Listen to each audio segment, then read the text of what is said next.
ഞാൻ ഇന്ന സഭാംഗമാണ്, അല്ലെ ഇന്ന വിഭാഗത്തിൽപ്പെട്ട ക്രിസ്ത്യാനിയാണ് എന്നൊക്കെ പറയാതെ ഒരാളെ എങ്ങനെ, അവൻ്റെ കർമ്മം കൊണ്ട് എങ്ങനെ ഇവൻ ക്രിസ്തുവിനെ പിൻപറ്റുന്നവനാണ് എന്ന് ഒരാൾക്കൊരു അനുഭവവേദ്യമാകും.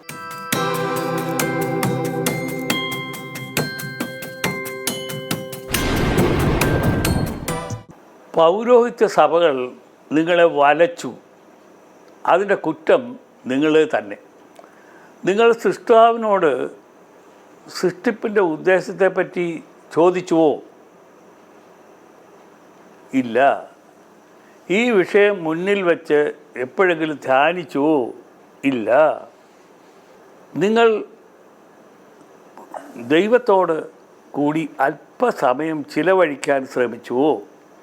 1 യോഹന്നാൻ 2:27 ധ്യാനത്തിനായി എടുത്തുവോ? വ്യക്തത വരും. പിന്നെ യോഹന്നാൻ്റെ സുവിശേഷം വായിക്കുക. നല്ല ഒരു തുടക്കമാണിത്. പ്രാർത്ഥിക്കുമ്പോൾ ദൈവത്തെ കാണാൻ ശ്രമിക്കുക. കാണുകയോ കാണുന്നില്ലയോ? അപ്പോസ്തല പ്രവൃത്തികൾ 7:56 നോക്കുക. സ്തേഫാനോസിൻ്റെ കണ്ണ് കടം വാങ്ങി നോക്കുക. അറിയാത്ത കാണാത്ത ദൈവത്തെ പഴിചാരാതെ അടുത്ത് ചെല്ലുക. നിങ്ങൾക്ക് മാനസാന്തരമുണ്ടാകും, കുറ്റങ്ങൾ ഏറ്റുപറയും, പശ്ചാത്തപിക്കും.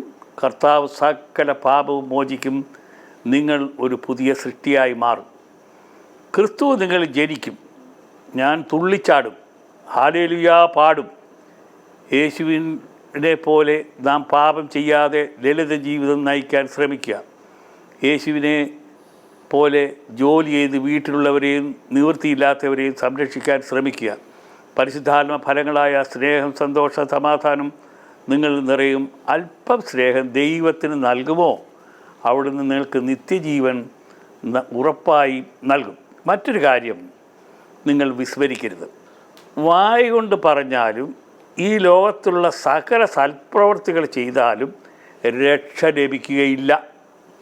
യേശുവിൽ വിശ്വസിച്ച് പുതിയ സൃഷ്ടിയായി ജീവിച്ച് കാണിച്ചാൽ, പരിശുദ്ധാത്മ ഫലങ്ങൾ പുറപ്പെടുവിച്ചാൽ ലോകം നിങ്ങളെ പറയും യേശുവിനെ പിൻപറ്റുന്നവൻ എന്ന്. ദൈവവചനം വിസ്മരിക്കരുത്.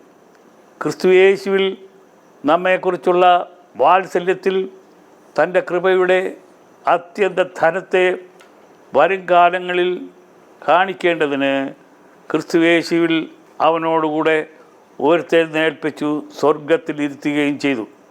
കൃപയാലല്ലോ നിങ്ങൾ വിശ്വാസം മൂലം രക്ഷിക്കപ്പെട്ടത്. അതിനും നിങ്ങൾ കാരണമല്ല, ദൈവത്തിൻ്റെ ദാനമത്രേ ആകുന്നു. ആരും പ്രശംസിക്കാതിരിപ്പാൻ പ്രവൃത്തികളും കാരണമല്ല. നമ്മുടെ വിഷയം ഇതാണ്.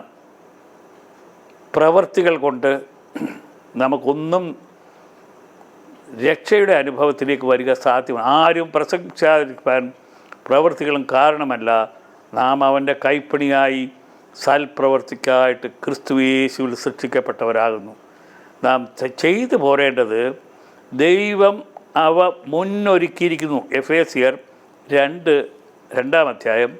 6 മുതൽ 8 വരെയാണ് ഞാൻ പറഞ്ഞത്. ഞാൻ പറഞ്ഞതിൻ്റെ പൊരുൾ, ആരും പ്രശംസിക്കാൻ പ്രവൃത്തികളും കാരണമല്ല, കൃപയാലല്ലോ നമ്മൾ രക്ഷിക്കപ്പെട്ടത്. അതും ദൈവത്തിൻ്റെ ദാനമാകുന്നു.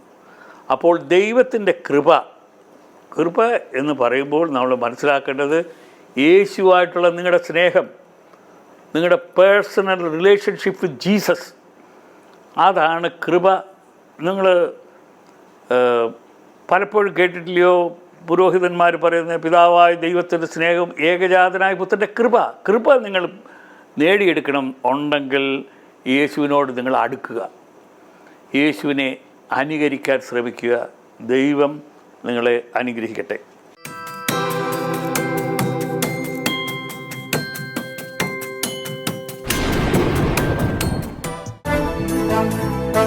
i2i News, an eye for truth. i2i News subscribe ചെയ്തിട്ടില്ലാത്തവർ ഇപ്പോൾ തന്നെ സബ്സ്ക്രൈബ് ചെയ്യുക. നോട്ടിഫിക്കേഷൻ ലഭിക്കുവാൻ ബെൽ ബട്ടണും അമർത്തുക.